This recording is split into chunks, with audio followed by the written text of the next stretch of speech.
Welcome to the Holistic Skin Guru, where what's on the surface is just as important as what's underneath. I'm your host, Aamena. Let's dive deep into the world of holistic skincare.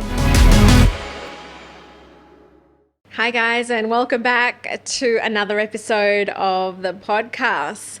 Today we're going to be talking about myths around skincare, and there are so many myths. I probably won't get through all of them, but I will definitely try.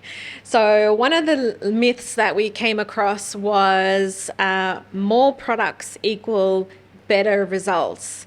Now, I'm going to say that Instagrammers are the ones that have perpetrated this particular myth, because you see so many people, dripping this and dripping that onto their skin.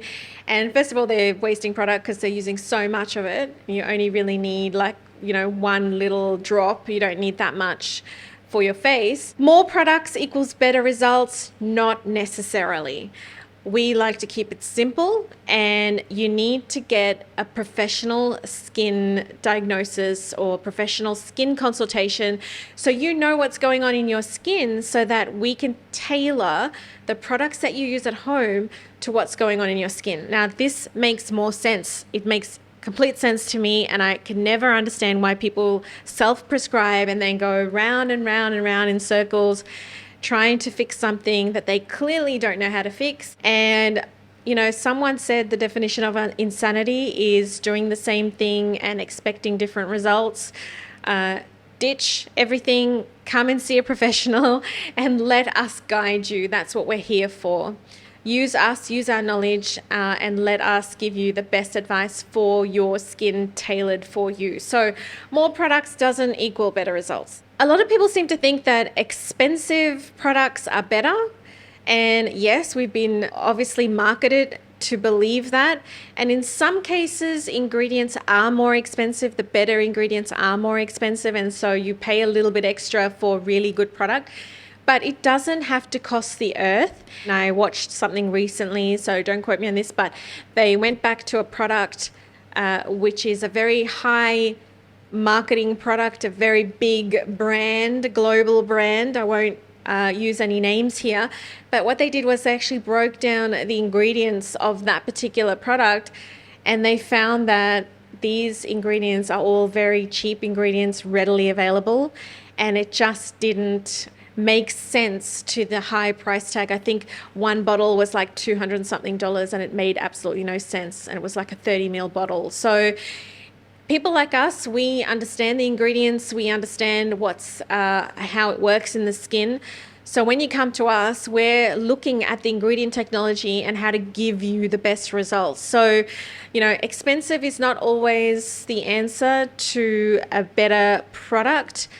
Sometimes brands use their elite status to mark up the price and make more profit.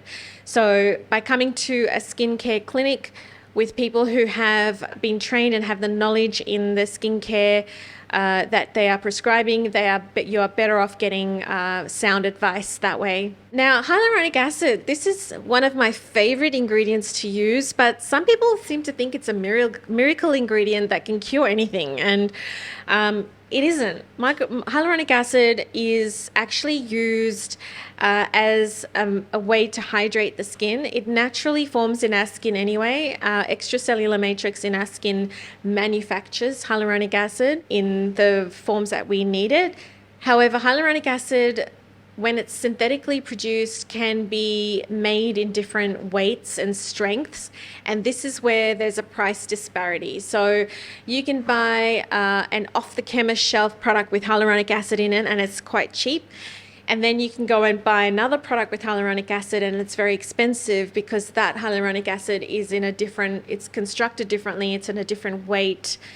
And the only way to explain this is like, when you go to buy a set of sheets, if you go to Kmart and you get a 400 thread count set of sheets, cotton sheets, they serve the purpose, they do the job. And then you go to David Jones and you buy 1,000 thread count Egyptian cotton sheet set, which is more luxurious. It feels nicer. It probably will last a lot longer, wash better. Still the same thing. They're both sheet sets. They're both cotton, but one's a better quality than the other. And this is the same for hyaluronic acid. It comes in different qualities, different weights, different strengths.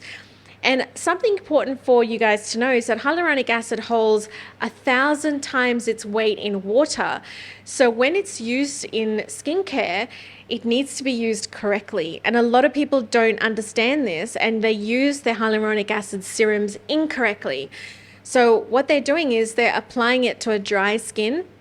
And because hyaluronic acid is looking for water, it starts to dry the skin out because it's looking for that water to pull in, and it's trying to grab moisture from everywhere, and it counteracts and starts drying the skin out. So when you apply hyaluronic acid to your skin, try to apply it with damp hands, because what that's going to do is it's going to draw the water lipids into the skin, and you're actually going to be using that serum a lot better for you, and you're going to find that the hydration levels are a lot higher. So hyaluronic acid is an amazing ingredient, but has to be used correctly. It definitely is only for hydration. You're not going to be able to cure pigmentation or acne with hyaluronic acid. So it's not this miracle ingredient for everything. It is a miracle ingredient for hydration though. People seem to be over-exfoliating and over-cleansing their skin, thinking that this is what's going to give them a glow and make their skin look healthy. All you're doing by over-cleansing and over-exfoliating is aggravating your skin, and you're creating an unhealthy skin. So you're actually stripping the natural oils from the skin and irritating your skin. Our skin is naturally acidic. It has a pH balance that's naturally acidic. It sits at about 7.5. We want to make sure that we keep that barrier function operating the way it was meant to. And by stripping everything off the skin, all we're doing is compromising that barrier and allowing for other things to happen. So, the skin will become inflamed. You'll feel sensitive. It just won't function like it's meant to. So if you have an oily complexion, generally people with oilier skins like myself need to exfoliate one to two times a week, and maybe in the summer months 3 times a week, and then cut back in the winter months when you're not producing as much oil. Oil is good. What we want to do when we're cleansing is we want to get rid of all the dirt and the grime and the excess oil that our skin is producing. We don't want to take away all the good oils from our skin, which keeps our skin nice and supple and young and beautiful. When our skin dries out, that's the first stage of aging. So we want to keep away from drying our skin out, because a dry skin becomes crepey. A crepey skin becomes fine lines become deeper lines and deep set wrinkles. So that's why we want to make sure that our skin stays nice and hydrated, and we don't strip all our natural oils off our skin. So there are no quick fixes, unfortunately. We want to make sure that we look after the pH balance of our skin and keep everything working the way it should be. One of the things you need to consider is making your skincare regime very simple.